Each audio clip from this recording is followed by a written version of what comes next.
Todo tuyo, Ari. Muy bien, bueno, arrancamos con la tercera clase de coparticipación, o cuarta, voy a decir tercera. Les subí algunas cosas en el WordPress. Les soy sincero, no sé por dónde empezar porque tengo mucha información en la cabeza. Subí algunos textos y tampoco quiero que ustedes se sientan saturados con la información, porque es casi estamos bardeando una clase histórica y a veces dato tras dato tras dato es como que para un poco, que yo estoy en la carrera de Derecho, ni siquiera tuve alguna vez clase de historia y esto es demasiado. Y lo último que queremos es que se vean desbordados por la información y sientan que ¿y para qué sirve todo esto? Entonces, para avanzar por un lado y no caer en eso de, che, ¿qué estamos haciendo acá? ¿Para qué sirve todo esto? Se me ocurrió lo siguiente, como para poder conectar algo del presente con la parte en donde estamos, históricamente, ¿no? Históricamente estamos en 1820. La clase pasada terminamos, yo había presentado 4 ejes, que está en la descripción del video, que está subido en el WordPress. Y el cuarto eje que quedó ahí que quedó pendiente, que faltó desarrollar, fue a partir de 1820 las autonomías provinciales. Y pensé arrancar por esto, miren. Voy a compartir pantalla.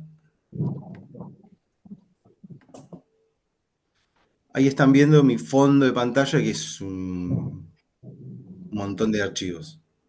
Es como tu cerebro. Claro, ¿qué hago con todo esto? Bueno, ¿qué son todas estas cosas? Frases. Lo que voy a hacer ahora no se hace, la verdad. No es, no sé si la palabra es, no es honesto, pero no se hace porque hay que citar para hacer referencia al desarrollo de otro autor, hay que citarlo, dar un contexto, situarlo, por qué está diciendo lo que está diciendo, y no voy a hacer todo eso. Entonces, sepan que yo simplemente agarré algunas afirmaciones, algunos comentarios que no voy a decir ni de quién es, ni tampoco quiero decir mucho, es simplemente hacer ruido, generar algunas preguntas sobre nuestro tema que es la coparticipación federal, cosas que se dicen actualmente. Y a partir de estas preguntas, este ruido, que es lo que quiero generar con esto, bueno, vamos a 1820. En la primera clase nos dedicamos a dar un cierto desarrollo bien esquemático acerca de qué era la coparticipación, qué decía la Constitución Nacional acerca de la coparticipación. En primer lugar hablamos de una distribución primaria, secundaria, el artículo 75 de la Constitución Nacional, hablamos de la ley convenio. ¿Se acuerdan que hicimos todo eso en la primera clase y dijimos, bueno, esto es como algo introductorio? Esta frase la saqué de un constitucionalista en un seminario de coparticipación, ¿Cuál? que esta No, ¿cuál seminario? es un seminario de Derecho Constitucional sobre coparticipación, ¿Listo? de- sobre federalismo, y esa temática era coparticipación. ¿Y qué decía el autor? Bueno, se refería a la ley 1988, que también en la clase de introducción hablamos de la ley de 1988, la mencionamos y de la ley del 88 saltamos a la reforma de la Constitución del 94. Me siguen, ¿no? Estoy tratando de hacer una introducción. ¿Estamos todos alineados sobre lo que vimos en la clase, en la primera clase? Bueno, ¿qué decía él? Voy a decir sobre la ley. Un desastre. Después, no pudimos ponernos de acuerdo con hacer una ley de coparticipación. En definitiva, el legislador del 88 quería sacarse un problema de alta litigiosidad y de transición política tirando este problema para adelante. Se olvidó el legislador que somos argentinos y que lo transitorio termina teniendo un grado de perdurabilidad extraordinario.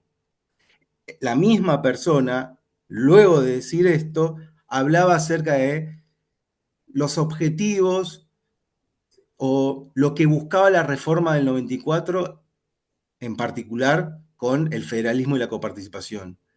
La reforma del año 94 buscó, entre sus principales cuestiones, fortalecer el federalismo. El constituyente introduce lo que se llama el federalismo cooperativo, federalismo de coordinación, a lo que, bueno, leyendo únicamente esto y haciendo las cosas que uno no tiene que hacer, el lunes en la primera clase nos preguntamos, en el 88 hubo una ley, en la reforma del 94 se le dio jerarquía constitucional al tema de coparticipación. ¿Y por qué pasaron, ya van a ser 20, ay, 25, 31 años, hice bien las cuentas, 31 años y no se cumple el mandato constitucional? Esa es la pregunta. Esa es la pregunta. Si la Constitución dice esto, y lo leímos, ¿por qué no se cumple? Y ahí este autor trasciende algo, trasciende claramente algo, que después lo voy a decir de otra manera, pero dice, el legislador, como, como que si habría una diferencia entre los constituyentes, el legislador ordinario, la sociedad civil. Siempre se habla en términos de compartimentos estancos. Bueno, como que el legislador se olvidó que somos argentinos y que lo que es extraordinario, lo que es temporal, se vuelve permanente. Cosas que también esto sale mucho, no sé si a alguien le gusta la economía, los impuestos, y siempre está esto de que cuando se propone un impuesto temporal, dada una situación extraordinaria, somos argentinos y lo temporal se vuelve permanente. Y ahí está el caso del impuesto al cheque, que fue más o menos en el 2002 por una situación extraordinaria. Ahí está el caso del impuesto a las ganancias, allá por el 40 y pico, que siempre eran de forma transitoria, una situación extraordinaria. Pero acá no hay largo plazo en las políticas, no hay seguridad jurídica y entonces vivimos en un constante cambio de reglas, de cambio juego de reglas. Este es el argumento que hay detrás de esta afirmación. Sigo leyendo algunos comentarios, como para hacer ruido, no quiero explicar nada con esto. Esto lo saqué de un artículo que si ustedes ponen en Google un país al margen de la ley o por qué no se cumple la Constitución o por qué no tenemos coparticipación según la Constitución, van a salir un montón de cosas y seguramente encuentren estas frases. ¿Lo conocen a Nino? Carlos Nino. Los textos de Nino se Sí, utilizan mucho. lo escribió él. Él Claro, escribió País. es un libro muy Sí, conocido de sí, Nino. justo te lo iba a decir. Eso que estás Dale, te diciendo. escucho. ¿Qué nos ibas a decir? No, Perdón, justo te iba me a decís. decir que me haces acordar a lo que dice ese libro en alguna parte, ¿no? Claro, ¿y qué dice Sobre la Nino? anomia boba. La anomia. Perdón, no sé quién me está hablando porque no estoy viendo, pero Mónica, ahí está, gracias Mónica por el comentario. Sí, la anomia boba, dice Mónica. Más o menos, ¿qué dice ese libro? Ahora leo lo que dice acá. Bueno, que el problema es que no seguimos lo que manda la ley. Y que eso tiene un origen desde la propia desde el antecedente colonial ya en el contrabando en en las provincias unidas del Río de la Plata, o antes en el Virreinato del Río de la Plata. Acá, ¿cómo era la frase? A ver, Mónica, si corregime si digo mal la frase, está en el libro. Acá se obedece la ley, pero no se la acata. Es una frase muy conocida. Le puedo pifiar, sí, pero algo así era la frase. sí, incluso arranca ya desde la época de la fundación, ¿no? Claro, Cuando, cuando habla de que Dios creó a, a esta tierra y en compensación le puso Argentina. claro. ¿Qué, ¿Qué dice? Lo saqué de un artículo que no les estoy marcando la fuente, insisto, guarda con esto, pero dice, Nino mostró las particularidades de la sociedad argentina respecto al cumplimiento de las normas y cómo desde los poderes del Estado se viola impunemente la legislación y aún el ordenamiento constitucional. Es así como se ha estructurado un conjunto de instrumentos, estos seguramente los conocen, las facultades delegadas, los DNU, decretos modificatorios de leyes, etcétera, que permiten, en su caso, que el Poder Ejecutivo tome decisiones al margen del Poder Legislativo y gobierne de acuerdo a su voluntad. ¿Y qué hay detrás de estas frases y estos argumentos? Bueno, acá el problema es que no se respetan las instituciones, no se respetan las normas y obviamente el ordenamiento constitucional, porque acá el problema de raíz es el hiperpresidencialismo, la voluntad eh, del gobierno central. Estos son los argumentos que hay detrás de estas frases. Y con esta cierro, que es con la que quiero avanzar en la clase.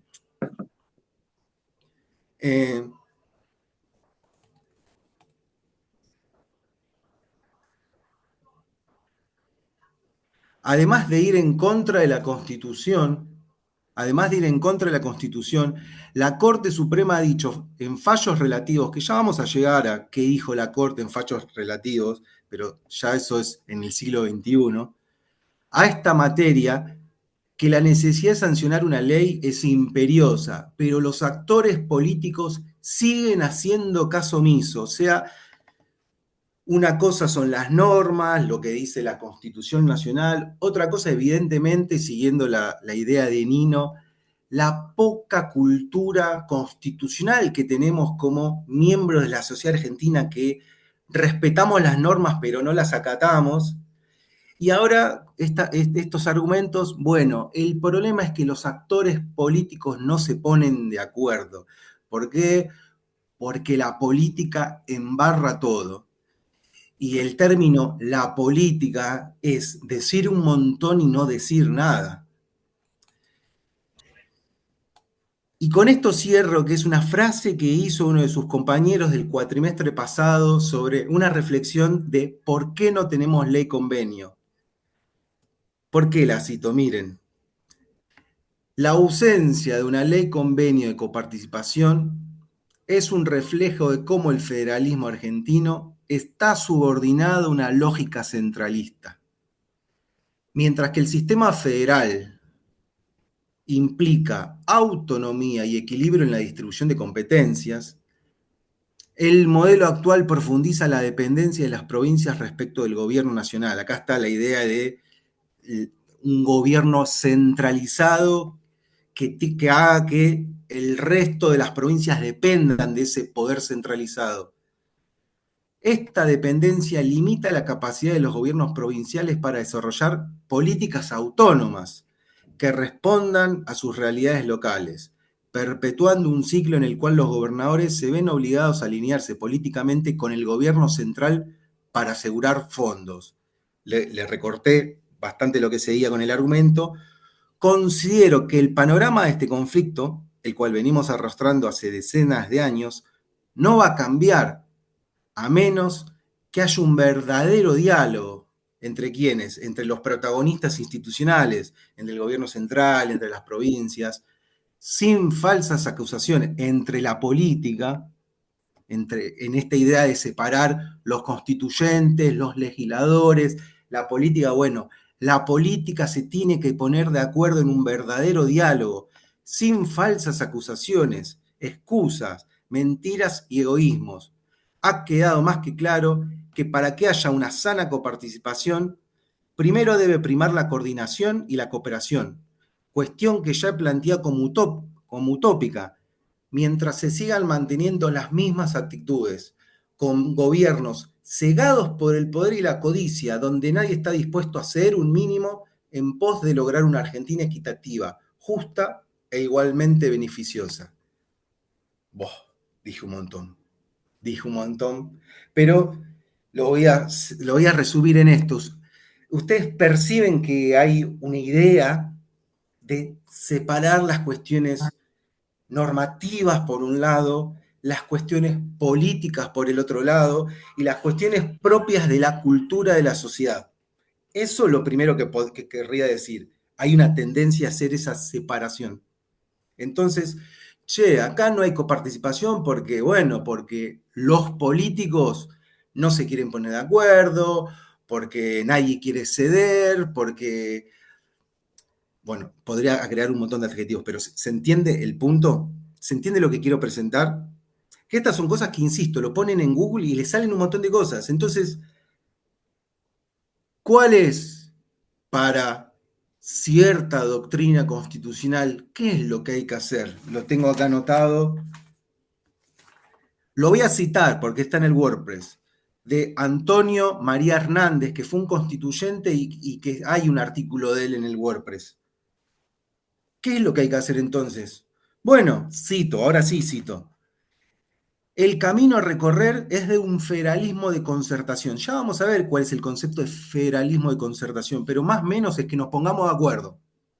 Las provincias y el Estado federal se pongan de acuerdo. Eso es federalismo de concertación.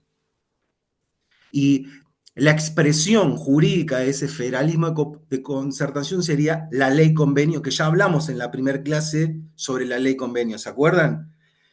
Que más o menos yo les hice una pregunta, che, ¿y esto es posible? Y creo que algunos se animaron a decirme, no es posible. Porque se requerían acuerdos a nivel nacional, gobernadores, Ejecutivo Nacional, y se requería la rectificación de las legislaturas locales, que a continuación seguido yo dije, si está escuchando Sigman, me va a decir que eso no está dicho. Y lo dije, o no que lo dije el lunes en la primera clase, no me dejen mentir, porque ahora me está escuchando Ezequiel. Entonces, ¿me siguen hasta acá o estoy repitiendo muchas frases que... ¿Qué dice Antonio María Hernández en esta idea de recorrer el de un federalismo concertación?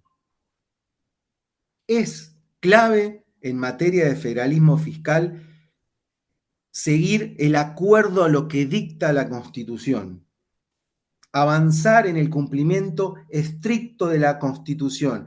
¿Y por qué no se cumple el estricto, lo que manda estrictamente la Constitución? Dice dos cosas, porque hay una violación sistemática de la Carta Magna y porque hay una baja cultura constitucional. Entonces, hay que recorrer lo que dice la Constitución Nacional, hay que recorrer el federalismo de concertación y después ahí lo podrían vincular con lo que le había leído anteriormente que decía una compañera del semestre pasado. Todo esto es lo que se dice sobre la coparticipación, sobre lo que dice la Constitución, sobre por qué no tenemos acuerdo. Y nosotros podríamos coincidir en todo lo que se dice, ¿no? ¿Por qué no tenemos ley convenio? Porque no hubo acuerdo. Y sí, no hubo acuerdo. Por lo menos quienes tienen funciones institucionales no se pusieron de acuerdo. Ahora, ¿qué es lo que podemos decir? Bueno, el problema es que no se ponen de acuerdo o preguntarnos por qué no se ponen de acuerdo, porque evidentemente que un texto diga que se tienen que poner de acuerdo y después la realidad dice que no se ponen de acuerdo, no nos dice nada para explicar por qué no se ponen de acuerdo. Una es esa, es repetir y repetir, bueno, se tienen que poner de acuerdo porque así lo dice la Constitución. Nosotros vamos por el otro camino. No para decir, che, esto es así y por esto que descubrimos la verdad oculta, les estamos revelando el secreto de los secretos y por eso no tenemos coparticipación. Esa no es la idea. Pero tratamos de tomarnos distancia de la otra posición. Por eso nos vamos a la historia y tratamos de rastrear históricamente en qué momento nos pusimos de acuerdo sobre esto. Porque en el siglo XXI la coparticipación es, bueno, cómo se distribuyen todos los recursos que se recaudan, pero estamos hablando de plata, cómo se recauda la plata y cómo se distribuye la plata, estamos hablando de eso. Y si nos paramos en 1816, cuando hablamos sobre los congresos, el Congreso de Tucumán, el Congreso de los Pueblos Libres, la primera batalla de Cepeda, unitarios y federales, también estamos hablando de plata. Porque si hablamos del puerto, ¿y quién se queda los recursos del puerto? Estamos hablando de plata. Y si unos dicen, el puerto es mío, y otros dicen, repartila, y estamos hablando directa o indirectamente de cómo en ese momento histórico se ponen de acuerdo acerca de cómo organizar la vida en sociedad. ¿O no? Entonces, nosotros hablamos del pasado, pero el presente está acá. Hacer historia es hacer historia desde el presente, con las preguntas del presente, con la posición política, ideológica y los valores del presente. Así se construye la historia, así se hace ciencia histórica. Desde el presente, con las preguntas del presente y con el marco teórico del presente. Y nuestro marco teórico no es lo que leer la Constitución y lo que dictamina y prescribe la Constitución. Voy a presentar algo más como para complejizar un poco y ya me meto en la historia, pero ¿sirve todo esto que estaba pensando para cómo arrancar la clase? Para que complejizar un poco más, miren. Acerca de, vieron que la compañera decía, bueno, un diálogo, sin excusas, sin remordimientos, sin egoísmos, perfecto. Hagamos que los senadores y que los diputados se pongan de acuerdo en cómo se reparte la plata, perfecto. ¿Qué es esto? Esto es una información de un trabajo que estaba haciendo del 2021. Es viejo, pero sepan que la tendencia es la misma. Algunas cosas cambian, pero la tendencia es la misma. ¿Qué nos marca estos datos? Que también está muy mal que no haya puesto la fuente. Están todas las provincias en función de la región. La región patagónica, pampeana, NOA, noroeste, noreste, Cuyo.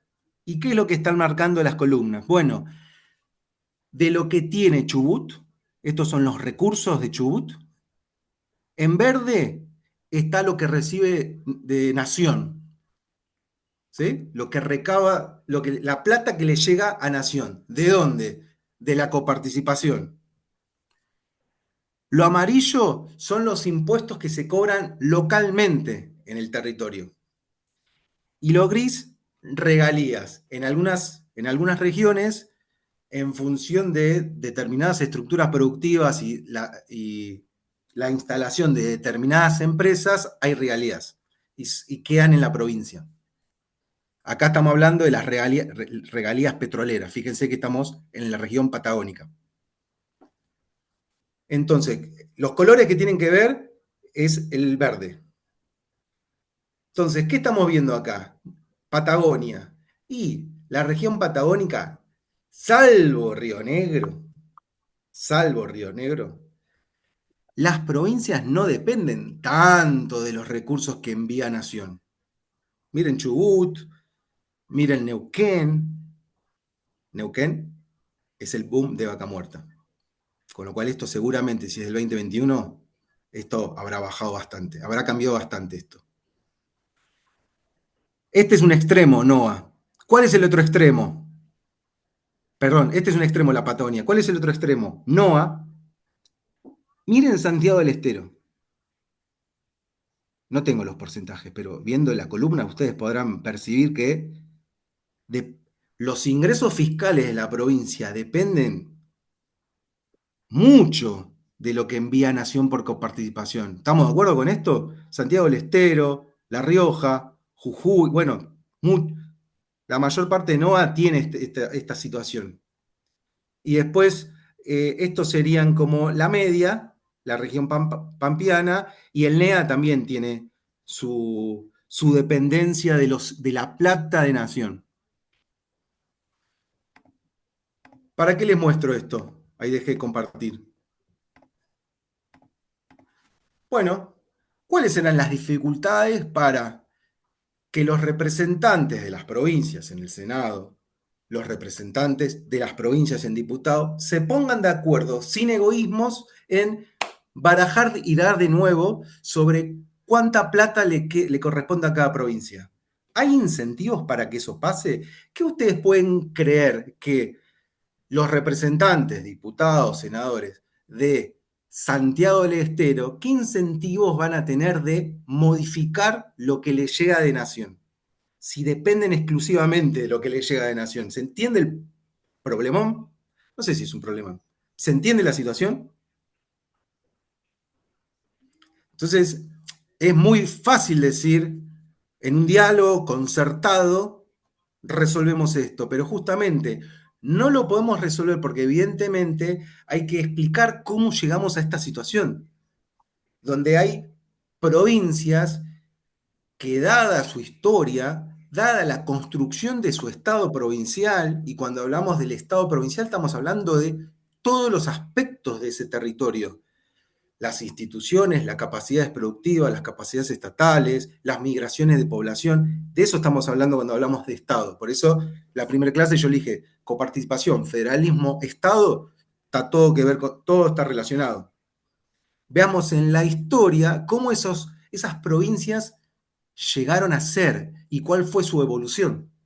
Para después, en el siglo XXI, en el año 2025, digamos, mirá, Santiago del Estero tiene estos ingresos, tiene, que dependen exclusivamente de Nación, son estos gastos, y bueno, la historia de Santiago del Estero, porque pasó esto, porque pasó esto y porque pasó lo otro, llegó a esta situación. Es muy difícil ahora resumirlo con, es un tema político y los actores políticos no se ponen de acuerdo, porque el gobernador en Santiago del Estero tiene gastos, tiene que gastar en salarios de los empleados públicos, tiene que pagar en los servicios de seguridad.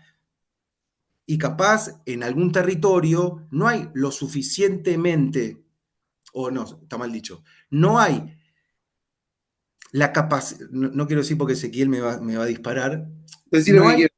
la posibilidad de absorber de forma privada los empleos para todo ese territorio, con lo cual, evidentemente, el Estado provincial los tiene que absorber, porque si no, sectores desempleados son sectores en la calle. Sectores en la calle genera inestabilidad social y política. Y ningún gobierno quiere gente en la calle manifestándose. ¿Se entiende lo que estoy diciendo? No estoy diciendo ni a favor ni en contra del empleado público y privado. Solo estoy diciendo que tengo esos datos, pero no me quiero ir ahora. Si nosotros miramos los datos de empleo privado, capaz encontramos la misma tendencia. En algunas regiones el empleo privado absorbe y en algunos territorios no absorbe nada. Entonces el empleo público tiene que absorber.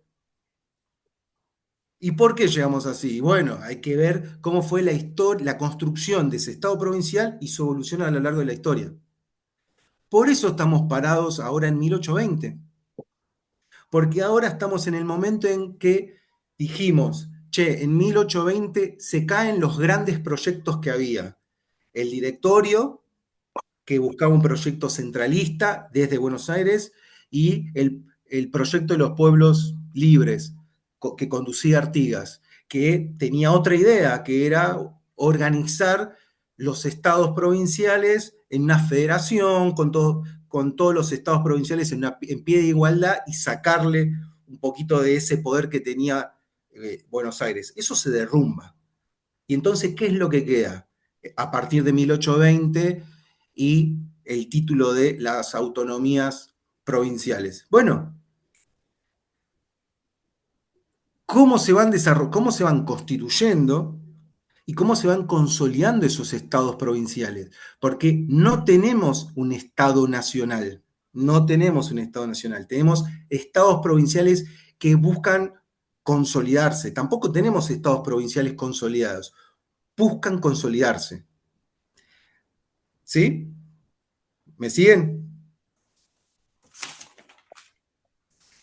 Hablo muy rápido, pero si hay dudas o preguntas, me hacen una pausa y me pueden preguntar directamente.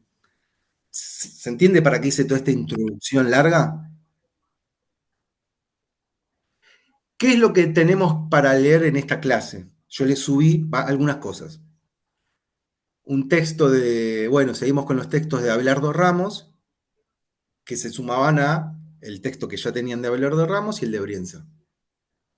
Esta clase quiero que sea muy esquemática, no detallista, esquemática para llegar ya a 1853 y leer qué dice la Constitución. Pero nos interesa que entiendan en general, esquemáticamente, esa evolución, qué es lo que está pasando y para qué leamos los autores que le damos para que lean. Yo me hice, para organizar la clase, que la tengo acá organizada, me hice la pregunta, a partir de 1820, pongan los apuntes, ¿qué hay? ¿Qué tenemos en 1820? No tenemos Estado Nacional, perfecto.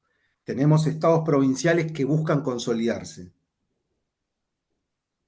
Y tenemos otra cosa, a lo largo de la década y a lo largo hasta 1853, diría yo. ¿Qué hay? Aspiraciones de sectores a tener esa unión nacional. Hay aspiraciones, hay algo ahí que quiere ser. Lo voy a decir de memoria, me puedo equivocar, pero todos tienen a Sieyès de la Revolución Francesa. Seguramente lo vieron en Poder Constituyente, en Derecho Constitucional. ¿Se acuerdan de Sieyès? Sieyès es un intelectual que participa en la Revolución Francesa allá por 1791. ¿Y qué dice Sieyès? Escribe un panfleto que dice, ¿qué es el tercer estado? Más o menos, Sieyès se pregunta, che, ¿qué es el tercer estado? Nada, nada. ¿Por qué? Porque el tercer estado no ejercía cargos en las autoridades de gobierno para Francia de 1789. ¿Me siguen? No, el tercer estado no es nada. ¿Qué es lo que quiere hacer? Todo. Quiere hacer una revolución, ¿correcto? Entonces hay algo ahí, una voluntad de poder, una voluntad de sectores protagonistas que quieren transformar, que quieren ser algo. No son, pero quieren ser.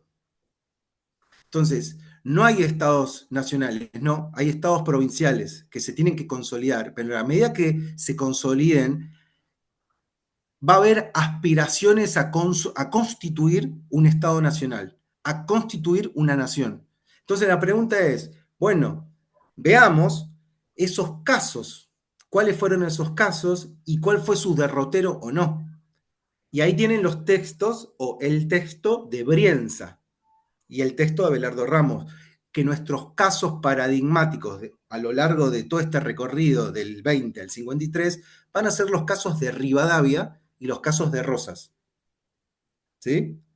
¿Por qué? Porque ahí tenemos antecedentes, porque tenemos proyectos nacionales que en un momento quieren ser y se plasman normativamente. ¿Vamos bien hasta acá? Sí. Tengo una línea histórica para presentar. ¿Cuándo no? Y hice lo mismo. El otro día les había pasado una línea histórica con mucha información, la desagregué. Bueno, acá les iba a hablar del PIB geográfico en otro momento.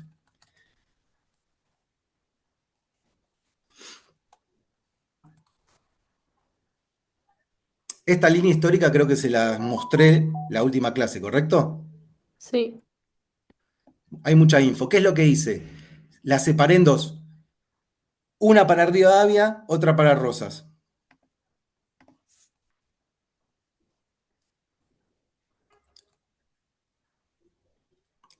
Rivadavia. Rosismo. ¿Por dónde arrancar? Vamos a esta.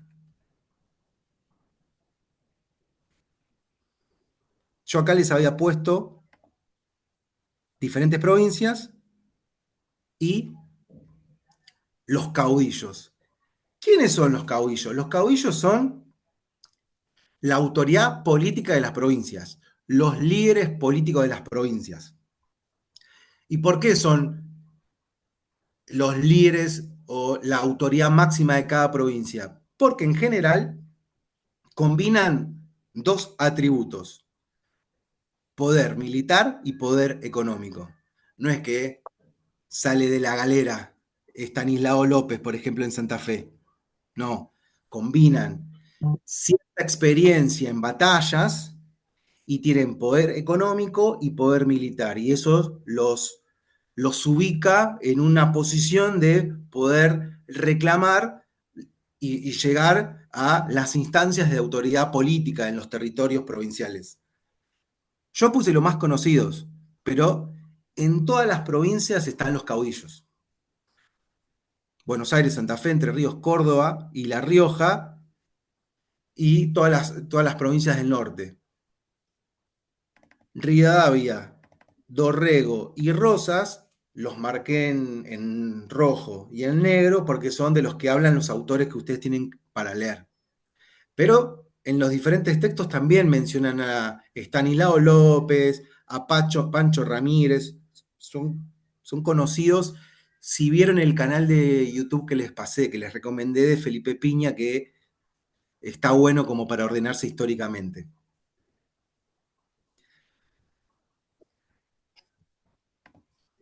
¿Por qué es importante esto que les estoy diciendo de los caudillos? Bueno, porque cada caudillo, desde su lugar, en primer lugar, va a tener que fortalecer sus estructuras, va a tener que fortalecer su Estado provincial. Y cuando hablo de Estado provincial, estamos hablando de sus autoridades, sus instituciones, cómo recauda cada provincia, ¿sí?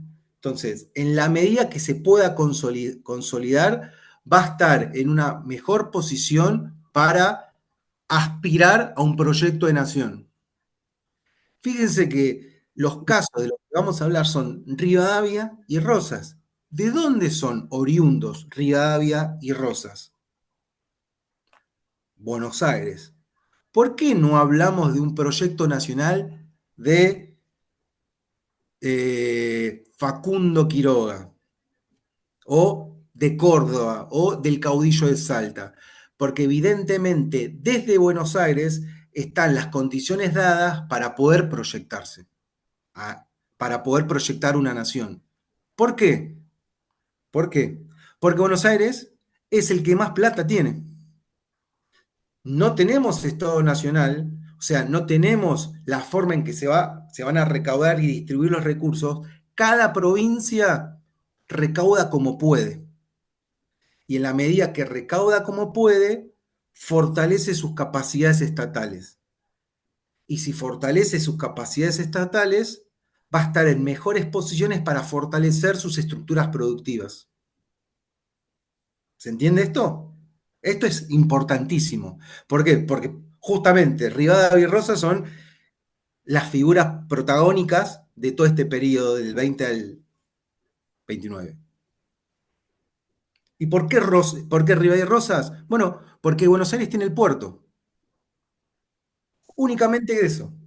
Entonces, estamos hablando de cómo las provincias se ponen de acuerdo para ver qué hacen con la plata de el mayor fuente de ingresos de la época, que es el puerto. Para que ustedes se den una idea, no tengo validado empíricamente este dato. Alguna vez lo encontré, lo anoté en mis apuntes y después no busqué más de dónde lo saqué.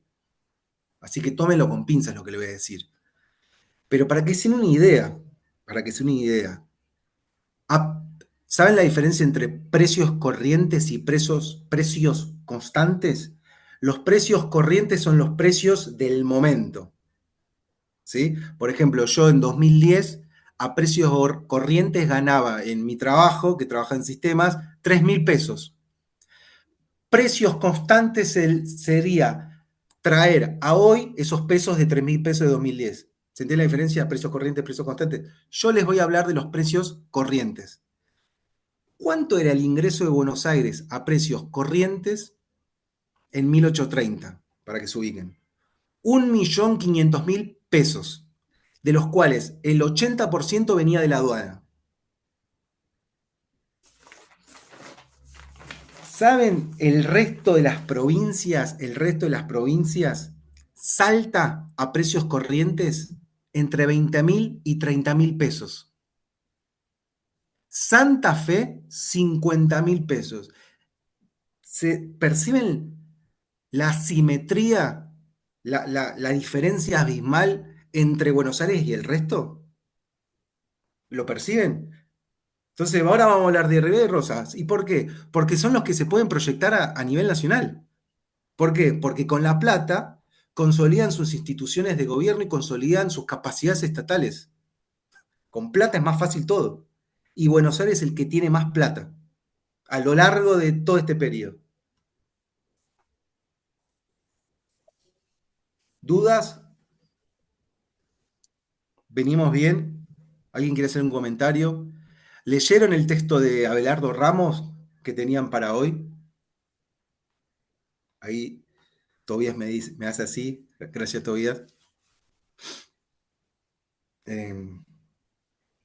Bueno, voy a compartir.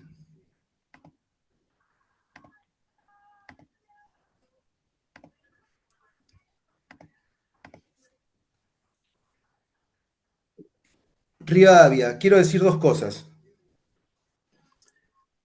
No quiero entrar en detalle histórico, pero 1820, 1824, esto es Cepeda, acá podrían poner, batalla de Cepeda, autonomías provinciales.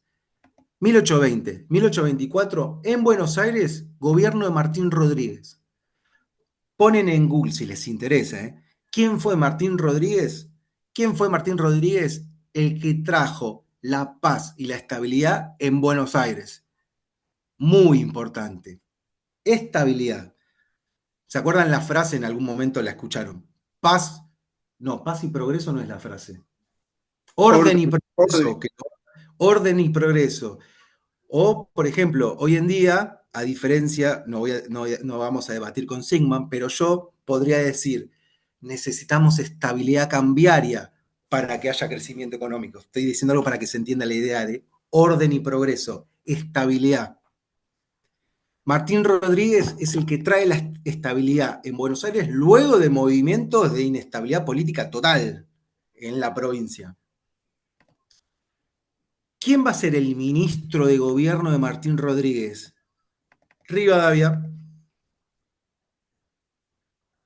¿Y qué hace Rivadavia?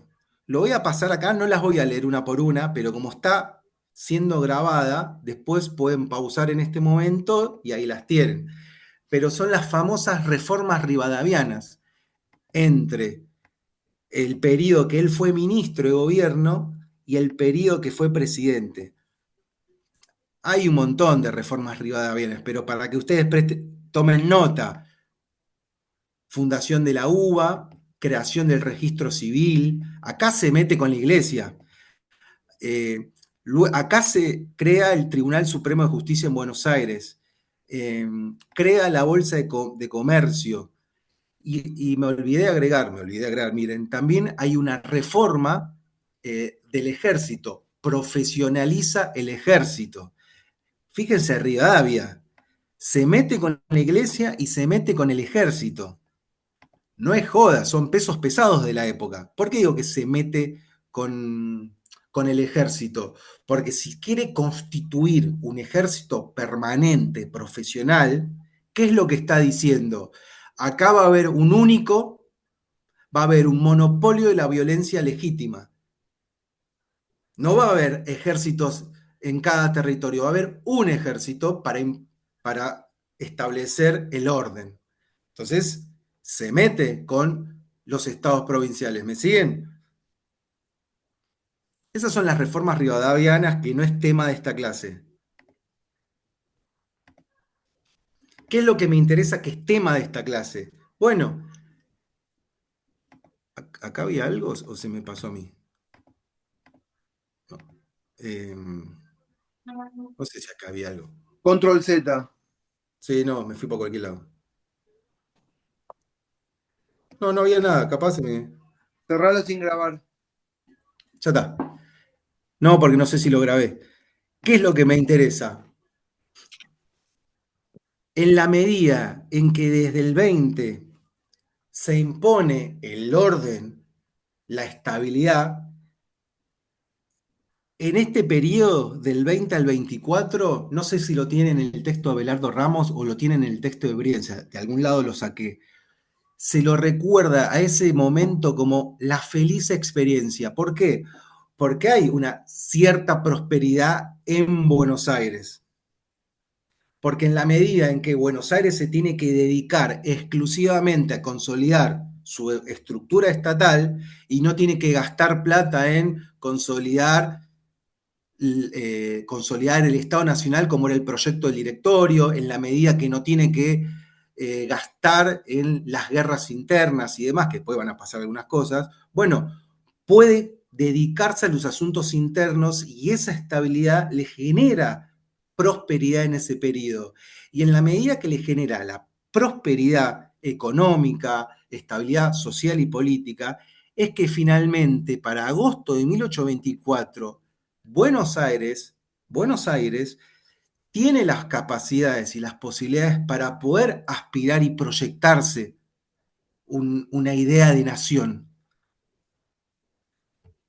Por eso es importante el gobierno de Martín Rodríguez.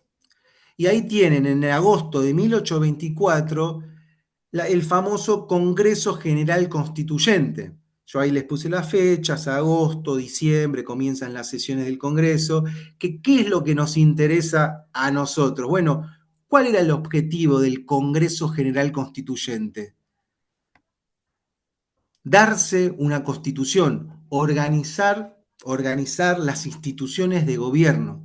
Y para ello, el Congreso General en 1825 dicta una ley fundamental y promueve una ley de presidencia.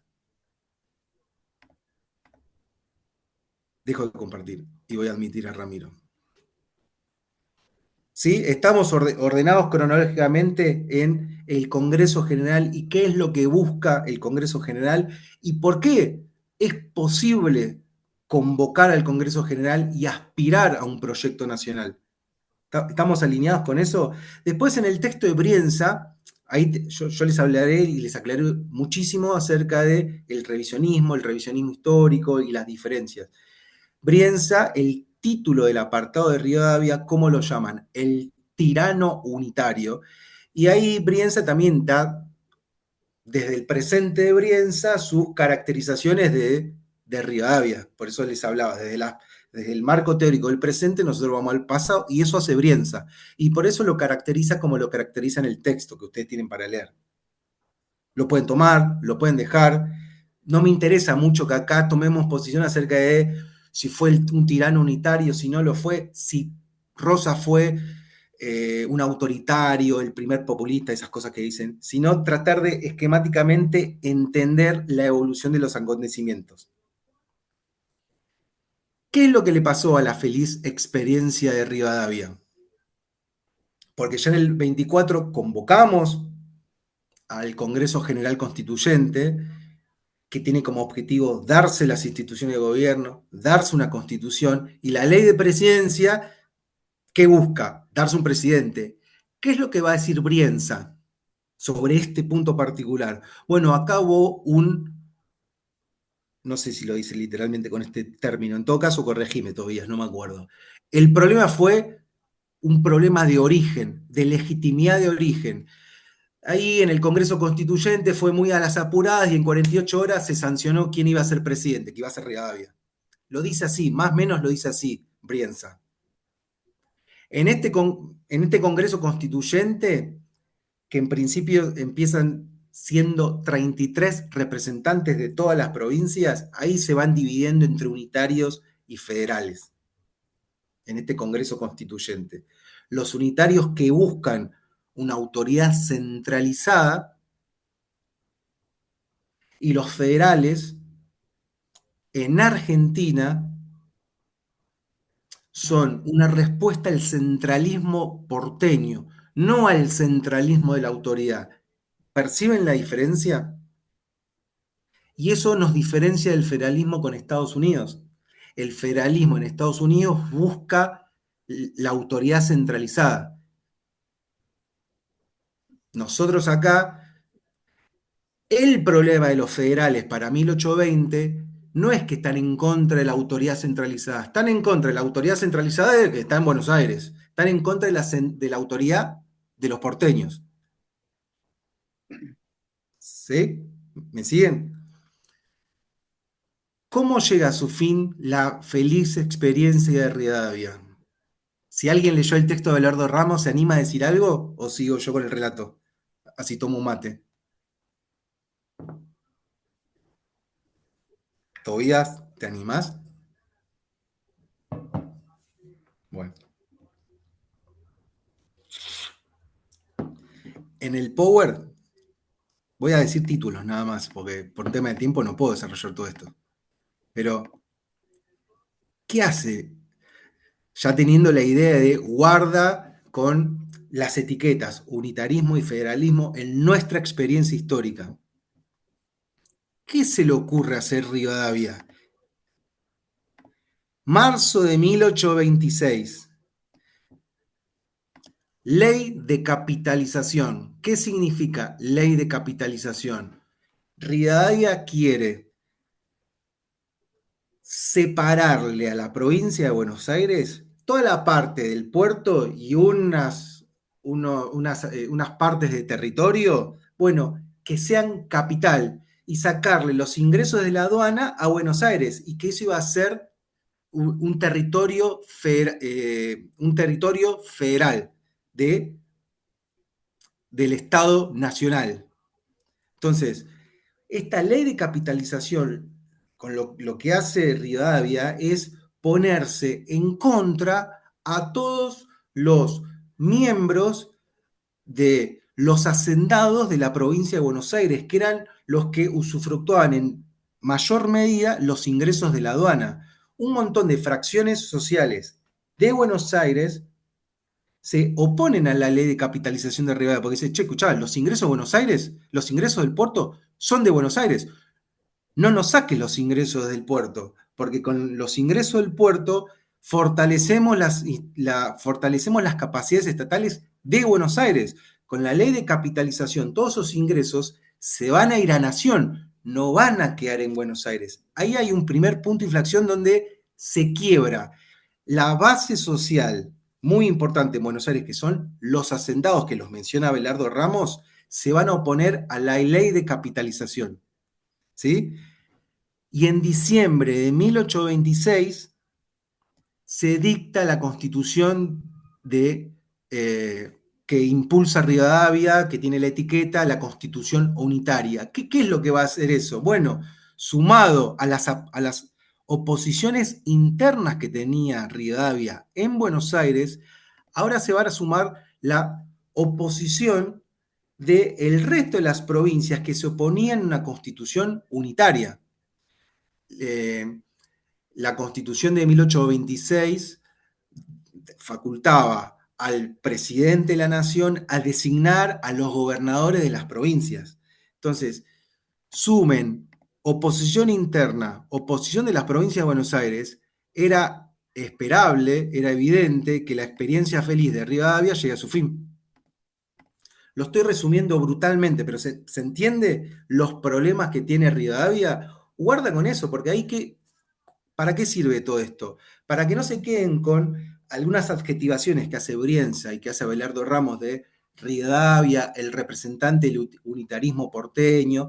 Rivadavia tiene una aspiración nacional y busca consolidar un Estado liberal, un Estado republicano, un gobierno nacional fuerte, y hasta se mete con los hacendados de la provincia de Buenos Aires porque le quiere sacar su principal ingreso para consolidar el Estado nacional.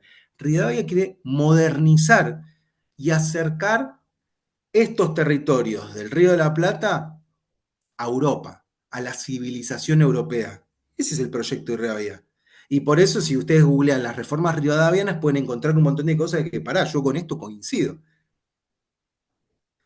Pero fíjense cómo, a medida que se van constituyendo determinadas políticas públicas o determinadas actitudes que toma Rivadavia, bueno, van apareciendo oposiciones a ese proyecto nacional.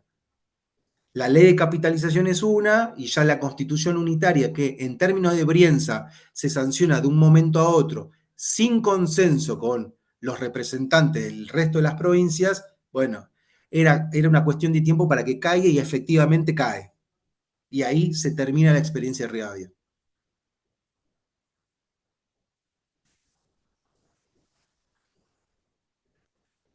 Tengo para decir un montón de cosas Rivadavia, pero quiero poner un stop. Los que leyeron a Abelardo Ramos sobre esto que estoy diciendo de Rivadavia, ¿quedó un poquito más ordenado? ¿Tienen alguna duda? Por lo menos, y los que no hayan leído no importa, pero ¿se entiende más o menos qué estamos tratando de escribir en este momento con Rivadavia? ¿Se acuerdan que yo les había leído una página, al final de la última clase les había leído la página 17 y 18, que si no la leyeron tomen nota y búsquenla en el texto de Brienza, que decía algo así de que, che, está buenísima esta página porque ahí Brienza está comparando los proyectos de Rivadavia y los proyectos de Dorrego. Brienza habla de Dorrego.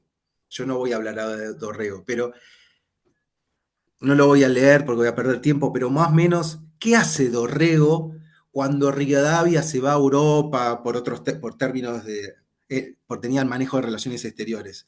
Dorrego, ¿qué hace? Empieza a visitar a las provincias y empieza a hablar con uno, a hablar con otro, che, acá vamos a consolidar un proyecto nacional, necesitamos esto, mirá Rivadavia lo que está haciendo, y los representantes del Congreso Constituyente que le reportan a esos gobernadores, bueno, se va, esa aspiración nacional parte de una base material y simbólica de la construcción de una voluntad de ser algo, que eso es lo que hace Dorrego, que luego cuando termina la final de experiencia de Rivadavia, ya Dorrego era un hombre político, como lo caracteriza Brienza, ya era un hombre político con ascendencia nacional, porque había hablado con los gobernadores del norte, con los gobernadores de la provincia mediterránea, y el tipo podía sentar y conducir ese proyecto nacional. ¿Cuál va a ser el problema de Dorrego para Brienza? Para construir esa base, ese proyecto nacional, tenés que tener aliados fuertes. Yo le diría a Dorrego, ¿sabés qué? No te aliaste con los que te tenías que aliar. Esto lo estoy diciendo yo, no lo hice, no sé si lo dice Brienza. Pero a Dorrego, ¿saben a qué sector le faltó tener de su lado? A los hacendados de Buenos Aires, que son el sector que mayor poder económico-social tienen de la época. Cosa que Rivadavia al principio sí se los trajo para su proyecto nacional cuando era ministro de Martín Rodríguez. Y después con la ley de capitalización empezaron los conflictos.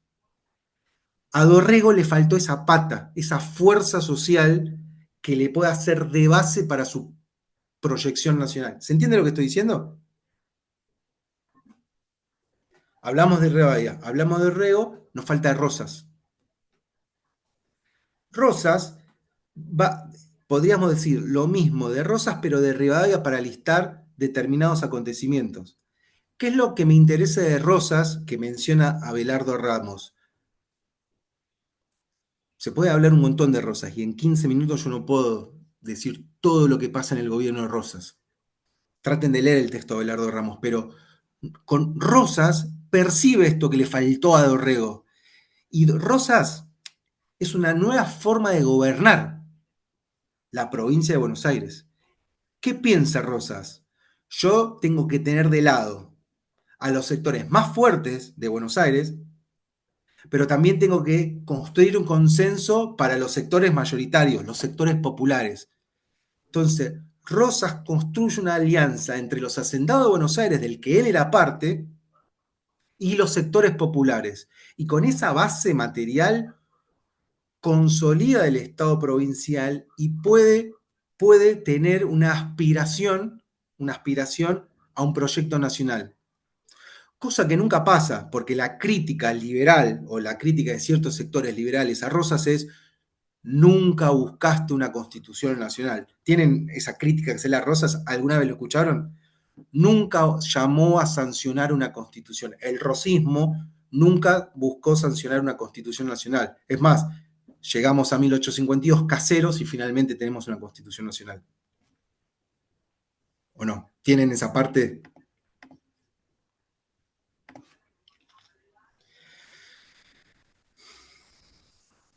Qué rápido que se pasa el tiempo. Son 6:15. ¿Se entendió lo que intenté describir en esta clase? Faltan 15 minutos, capaz están ya quemados y quieren terminar acá la clase, pero ¿se, se comprende esquemáticamente qué se buscó con esta clase? Ahora, y siempre me quedo con esto, perdí mucho tiempo en la introducción, pero a veces siento que es re necesario la ¿Te lo, introducción. te lo esquematizo? ¿En 5 minutos? Sí, lo que quisiste decir. Ah, bueno, a ver, dale. No, para que quede como resumen, mira, para mí la clase que viene deberías retomar el gobierno de Rosas y sus medidas más importantes que hacen, digamos, a la consolidación de un Estado nacional sin constitución, como vos decías. De hecho, digamos una cosa más. Rosas no solo no sancionó una constitución, sino que siempre conjuró para que no hubiera constitución. Era el mayor peligro.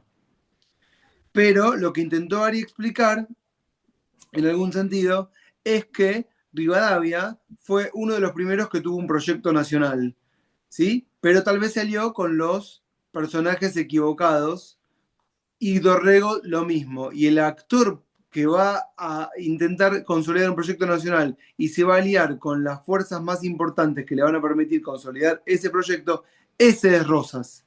Porque Rivadavia, creo que contaba Belardo Ramos, se junta con los comerciantes que comercian, que privilegian el comercio con Gran Bretaña. Dorrego se junta con caudillos del interior, es un liberal, pero sigue sin aliarse con los actores económicamente importantes y protagónicos de la historia.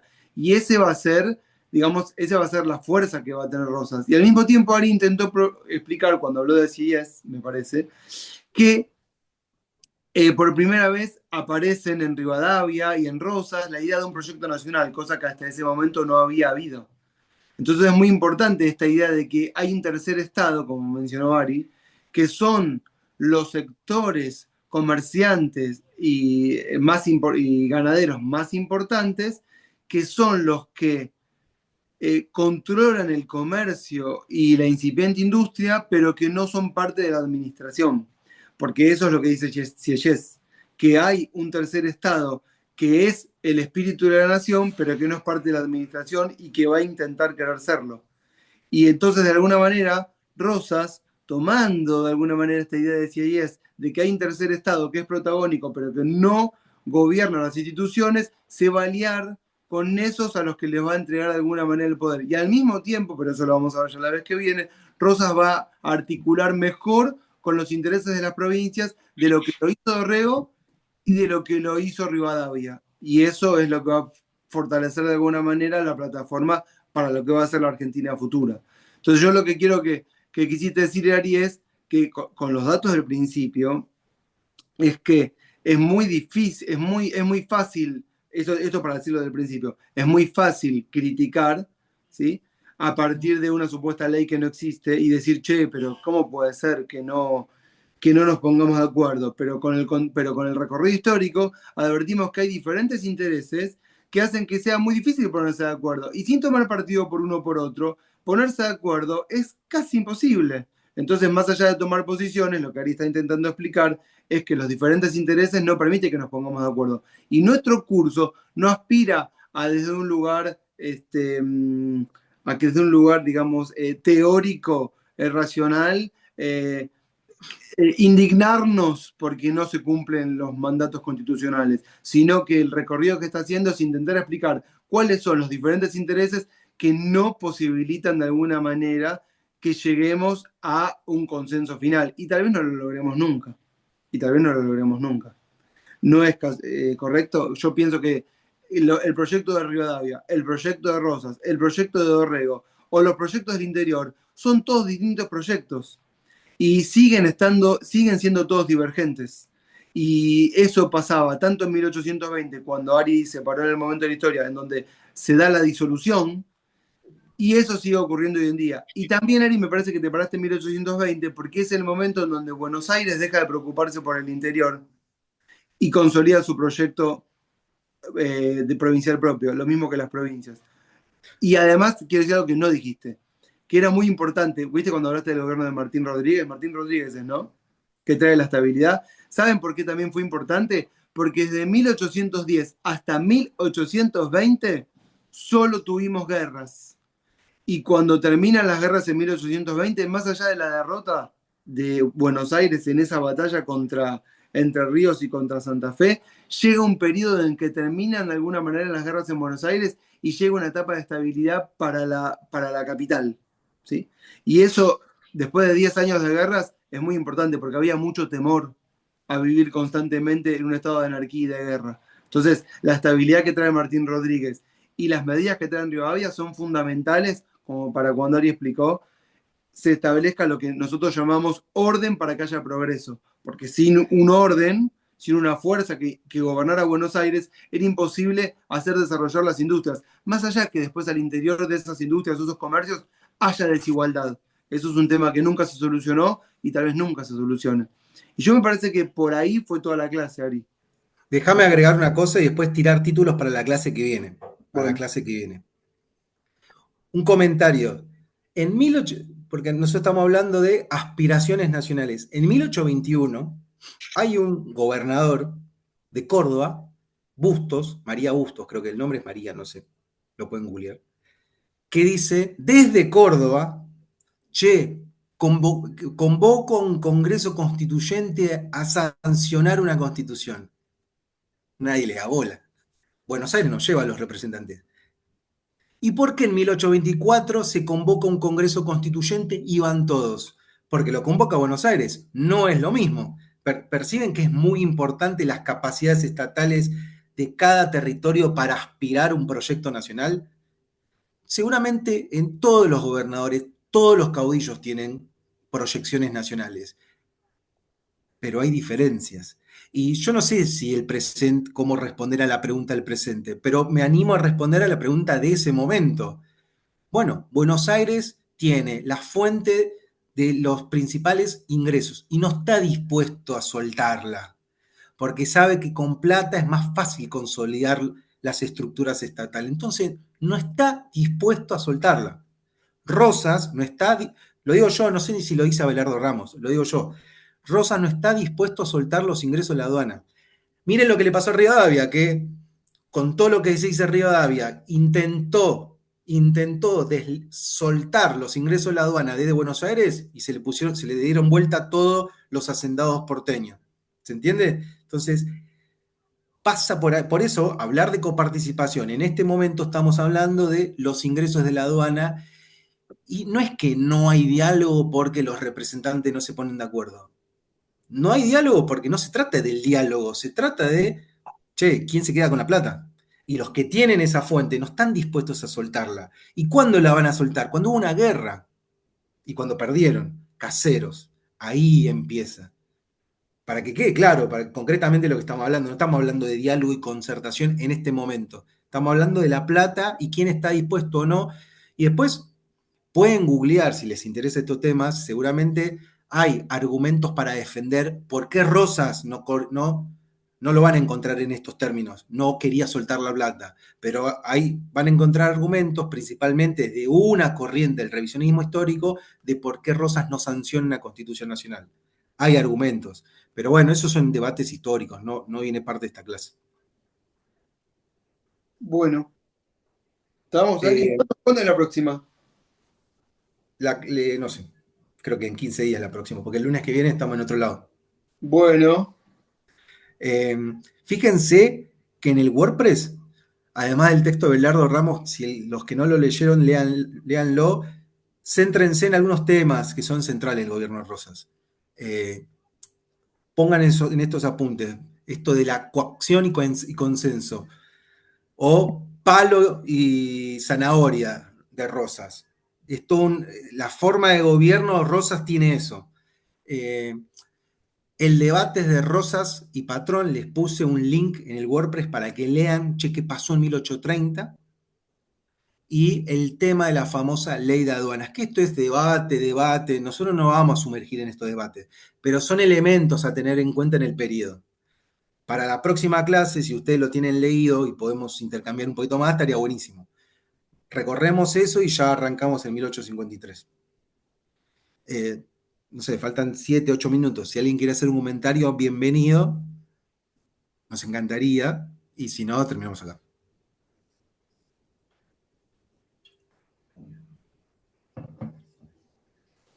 Bueno, Bueno, terminamos Ali, acá. pasame el host. Te paso el host o host. Host. Host. Bueno, nos vemos la vez que viene. Hay que Gracias. interrumpir. Gracias, hasta luego. Gracias, Chao, profe. gracias. Chao, buenas tardes. Gracias, chao.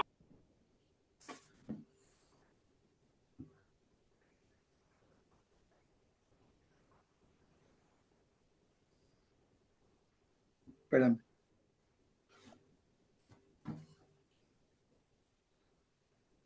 Siempre queda algún colgado que te das cuenta que no estaba escuchando. Pará que está. No, estamos los dos tres, estás grabando. Bueno, igual está bien lo que dije.